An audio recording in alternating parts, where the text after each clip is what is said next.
So if you've watched any of my videos in the past, you know I hold a very special place for the 1980s in my heart. I was born in the 80s, and I've often said that I feel like I died in a past life and was reborn in that same decade because the pop culture, the music, everything resonates with me so much. But the 90s, growing up as a kid, there was some amazing times, carefree times, and I really feel like that was the last great decade. Don't get me wrong, 2000 and beyond has given us some great things. And as every new generation comes along, they might consider what I'm saying about the 80s and 90s, same they'll feel about the 2000s, 2010s, 2020s and beyond. But as it goes for us, our age group, I'd be so remiss if I didn't talk about some of the most amazing music and groundbreaking albums that came out in 2000. And that's what we will talk about in this video today.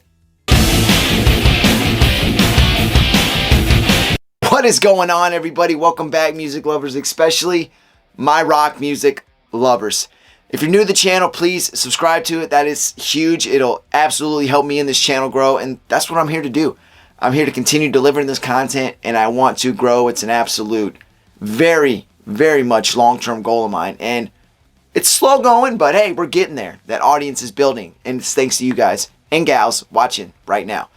Now, the year 2000. Special year.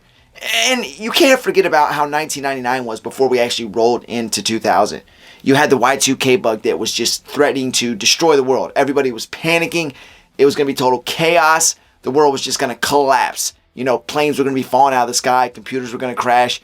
People's bank accounts were going to be just wiped clean. It was so insane. And at that time, I was about to be 12 years old. So I heard everything, but I didn't quite understand it till later in life. But we all know what happened. The clock struck midnight, 1999. We rolled it in 2000. It was just a brand new year, like any other year. So before we actually dive into the amazing music from this year of 2000, I gotta say it was an awesome year. If you're around my age, maybe a little older, a little younger, you might feel the same way I feel about this time. I mean, really think about it. In March of that year, we got the PlayStation 2 coming out, and I absolutely wanted it so bad that Christmas. Everybody wanted it. It was either the PS2 or the Sega Dreamcast. Well, we know what happened with the Sega Dreamcast, unfortunately, which it was actually pretty cool, if you ask me. But it died out, and Sega kind of died out altogether. But the PS2 was just the start of a revolution because the first PlayStation was great, and everybody wanted this new PS2. And I wanted it. And it's all I wanted for Christmas. And I ended up getting it. It was the happiest time of my life because at that time, I didn't have the greatest childhood. And we're not going to dive into that right now. But the fact that I even got it was beyond belief. But I got it. And I got a pack of Pokemon cards. 2, to be exact. If you were around at that time, my age, you had a little booklet with all these little Pokemon cards in it. And every day you were hanging out with your friends, trying to trade for the cool Pokemon cards you knew they had. You were sometimes giving up some of your tons of cards and a bunch of money. I remember I wanted a Charizard holographic card so bad. I gave this guy like 40 bucks and like 20 cards just to get it, just to say I had it. It was a piece of shit card. But that's how it was back then. You wanted to have the things you thought were cool. And, you know, at that time, Pokemon, PlayStation 2, I remember Madden coming out. It was so groundbreaking. I remember Grand Theft Auto 3. It was like a big change of pace from the original Grand Theft Auto. And all that was just fun times. It was carefree, Game Boy Color, the Pokemon Red, the Pokemon Blue, Pokemon Yellow. Man, I miss those times. Those were some cool times. So in the year 2000, we got this album. Now, this album had a lot of buzz around it because of this band's previous work. And this is one of those albums for me that really started to get me into being a more rock-specific fan because I was into a lot of music. I still am, but now rock bleeds through these veins 100%. And that was the album White Pony by the Deftones. An absolute awesome album. I remember hearing Change in the House of Flies for the first time on the radio. I mean, Chino Moreno's voice is so amazing and it's on full display in that song. And it's such a hit to this day. It fits in to 2024. Just as it did when it came out in 2000. Awesome song. That album had some amazing songs. I remember Back to School, RX Queen, Digital Bath. This album was so groundbreaking, and if you look at the body of work that the Deftones had, this album is one of their greatest ever. Now, if you're a hardcore Deftones fan, which I have a couple buddies from high school that were huge Deftone fans, They didn't consider this their best album, but I mean, when you really have a favorite band, you dive into them a lot deeper than other people do. So I get where they're coming from because I have a few of those bands myself. But for me, this was their best album in my opinion. So groundbreaking in the year 2000.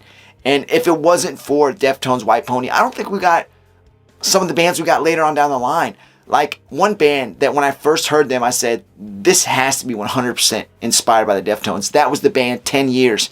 I swear to God, every time I hear them, it's like I'm listening to little brother of the Deftones. No disrespect, because I love 10 Years. But man, Deftones, such a groundbreaking album from 2000. And man, you got to give the guys respect. If it wasn't for that album, man, who knows what direction music would have went in. White Pony by the Deftones. Classic from the year 2000. This next album from 2000 was by a band that has some serious punk rock roots. And if you know their beginnings, you know that they came from a hell of a scene. And this scene out in the Bay Area got this band at least enough attention to where they had a chance to become huge. And that's exactly what they've done up to this day. And most people might be surprised when I say this. This is my favorite album by them. And I love their entire body of work. And it was the album Warning by Green Day. This album is my favorite by the band. For one reason, Minority, the lead single off the album, is my favorite song. Don't know why. It's so catchy. It's got that kind of weird sound to it. Like it's kind of like, you know, if you ever listen to the Dropkick Murphys or Flogging Molly, they kind of sound like they're those pirate type bands where they got all these different instruments in them. And I mean no disrespect by that. I love Dropkick Murphys. Flogging Molly's a great band. I may have not explained it the right way, but they're not exactly one of my favorites or two of my favorites. But the way that Minority sounds is very reminiscent of some of the way their songs sound. But the song Waiting, Warning, Macy's Day Parade, Blood, Sex, and Booze, some awesome songs off this album. And, you know, most people might not give that album enough credit. That's fine. I absolutely will. The Day I Die, that's my favorite Green Day album. It's such a hidden gem in their catalog. But obviously their next album that would come out after that would be the American Idiot album, which took them back to brand new heights. I mean, because Dookie was so huge. And then, you know, you had a couple albums in between that and American Idiot, this being one of them. So most people forget about that little stretch in between. But this album is absolutely a classic album from the year 2000 and does not get the respect I think it deserves. And if we didn't get this album that year, man, I think it might have been a bad year. Now, this next album was absolutely groundbreaking, and this would have never happened if it wasn't for the band Tool. Now, the band Tool, I plan on doing a video about them one day, but that's a hard video to do. Tool is such a unique band, and their fan base is, well, a very special fan base to say the least. And I mean no disrespect by that. But there was a guitar tech, Billy Howardell, for the band Tool. Now this guy, very good guitar player, went on to do his own little project, and he was somehow able to pull Maynard James Keenan into this project, which would eventually be called A Perfect Circle. Now their debut album, Mare des Gnomes, was an awesome album. I remember hearing Judith, the lead single, on the radio for the first time. And I wasn't a big Tool fan. I heard some of their music, but I really never gravitate to it like I did later on as I got older. But when I heard Judith, it sounded like Tool, but it was a little different.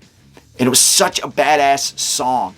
That was one of the albums that I actually bought. And I didn't start buying albums till around this time because I was around 12, 13 when I finally started actually purchasing albums. And I purchased a Perfect Circle album because of Judith. And man, Three Libras, The Hallow, some amazing songs on that album. And I think that all the projects that Maynard James Keenan has done, this one was special because it was a step away from Tool. You cannot change his voice. It's so unique. So you naturally automatically connect it to Tool, saying it's kind of a knockoff. I've heard people say that. It's not.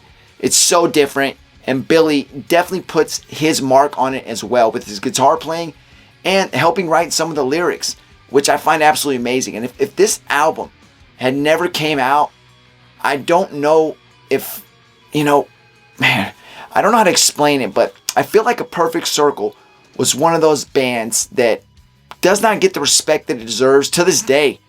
But, you know, Tool fans, most of them will not accept a perfect circle, but I find that a lot of them do. So it's like there's a 50-50 debate there on whether they like a perfect circle or not. But how the hell could you not like a perfect circle? And how the hell could we have not made it through the year 2000 without this album? Now, this next album was by a band that was coming up, and I consider them one of the godfathers of this genre that was just blowing up at the time. That being nu metal, and this being the band Limp Bizkit. Their album, Chocolate Starfish and the Hot Dog Flavored Water. I remember I had a guy, he lived down the street from us. We had a group of friends. He was not really in that group, but he was always around a lot. But he was never really one of us, but he was a huge Limp Bizkit fan. And he loved this album, and every time he'd be rolling around, he had his little boom box on his bike. He'd be playing Kid Rock, Limp Bizkit, and Eminem. So out of those three, I kind of like two of them. Eminem, love Eminem, huge fan. Limp Bizkit, I got a lot of respect for him. Was never really a big Kid Rock guy, though I think he's done some amazing things in the music industry. But Chocolate Starfish and the Hot Dog Flavored Water was huge. Obviously, the song Rolling was massive. I mean, it was played on, everything. It was in movie soundtracks. It was WWE used it. The Undertaker used it as his theme song for a while. I mean, this song was so huge. It got overplayed quickly. I'll tell you that right off the bat. The song My Way, good song. And I mean, this was an album that is so iconic to this day. And I think what throws it off is, for one, Limp Bizkit gets a bad rap, and I think it's because of Fred Durst. I mean, people really just don't like, well, they didn't like the way he came off, kind of a frat boy, douchebag type guy. And it didn't matter. He owned that style. He owned that way of just being himself. And it didn't matter. Limp Bizkit was always on MTV. This album got so much recognition. And man, I mean, Wes Borland, if it wasn't for him, I don't think a lot of the casual fans would care for Limp Bizkit. But because he's so awesome and unique, they can get over Fred Durst and still listen to Limp Bizkit. And everybody listened to this album, whether you want to admit it or not. They love Chocolate Starfish and the Hot Dog Flavored Water. And there was a lot of new Limp Bizkit fans in the year 2000 because of this album. You know, and I hope I get this in the comment section, that there's some albums I missed, because there's a lot of great albums that I didn't put on here. I chose 5 because personally I think that they made huge impacts, and I think also to this day they're recognized as classic rock and roll albums. For better or worse, they're great albums. And this last one was a huge album, and it was the album Hybrid Theory by the band Linkin Park. And I remember hearing and seeing the music video for Crawling the first time. And I had this idea of, and I hadn't heard anything else by them, what type of band I thought they were. And I was like, this is not going to be a band I can dig. But boy, was I wrong. I mean, huge Linkin Park fan. Rest in peace, Chester Bennington. You always wish, even though he's gone, some bands will lose a lead singer or a member and they can replace him. I don't think there's any replacing Chester Bennington. But I know one thing. When I heard the song Runaway after I got a copy of the album, I fell in love with the band and the rest of that album. In the end, huge song, you know, night and day compared to Crawling. I mean, One Step Closer. The entire album is amazing. And that really set Linkin Park on this trajectory that made them one of the greatest rock and roll bands of a couple decades. And man, it's just unfortunate Chester's death is what ended up derailing the band and putting it all to a halt. Because if Chester was here today, I think Linkin Park would still be kicking ass. They'd be putting out new material, and it would be great. I have no doubt about it. But man, Hybrid Theory by Linkin Park is an absolute classic album. And if the year 2000 didn't deliver that, we would have been missing something. It would definitely been a hole in our rock music hearts without that album.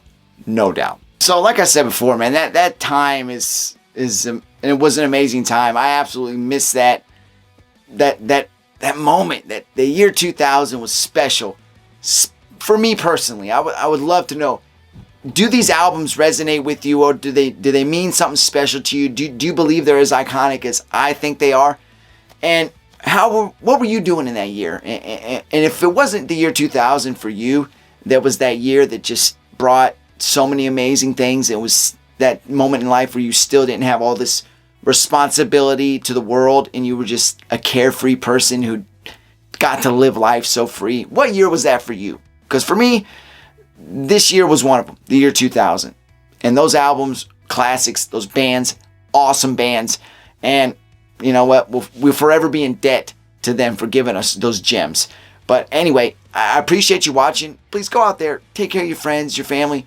Do something amazing in life. Create something special. Go for what you want. I want to do this. I'm going for it. You know, it took me the longest time to work up the courage to do this. When I finally did, I've been getting better and better every day, and I'm absolutely having a blast. And I'm so proud of myself that I'm doing it. So go find that thing for you that you want to do so you can be proud of yourself. Until next time, take care of yourself. I'm out.